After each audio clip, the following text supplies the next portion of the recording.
Hi, I'm holistic nutritionist Karen Roth, and today we're going to be preparing a butternut squash recipe. And if you buy your squash already chopped up, it's going to take you less than 10 minutes to make this. Now, butternut squash is considered a winter squash, just like acorn squash and delicata squash, and all winter squash have very powerful antioxidants and anti-inflammatory properties, and it's very low in calories. 1 cup of cooked squash is only 75 calories. And butternut squash is an excellent source of vitamin A, as many of the other vegetables that are orange in color have too. But it's also a very good source of fiber and vitamin C.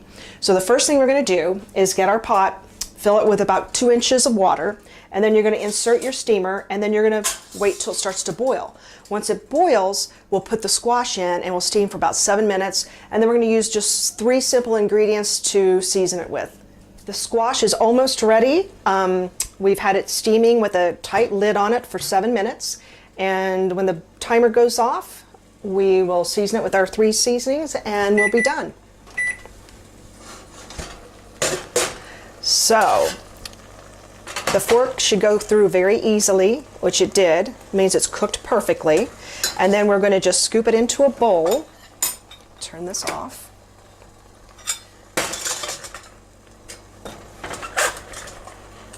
So simply what I'm going to use is a little bit of salt, a little bit of cinnamon,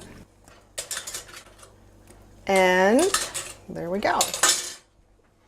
Just going to salt it a little bit. Put a little dash of cinnamon in there. Mix it up. And I'm using olive oil too, because research shows that the phytonutrients and vitamins in foods are more readily absorbed when you pair it with a fat. And so I'm going to stick a little of natural olive oil. I like this one because it has Norwegian fish oil in it, which you can't taste. It's just extra nutrients to be added to this nice side dish.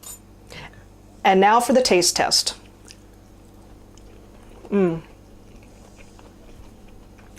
That's really good. Super healthy, very easy to make. 3 simple ingredients, 4 if you include squash: salt, cinnamon, and olive oil. So the end result is something very colorful. It would add a lot of color to your plate and your table. It's very delicious. It was super easy and very healthy for you. I hope you enjoyed this video, and I hope you try this recipe.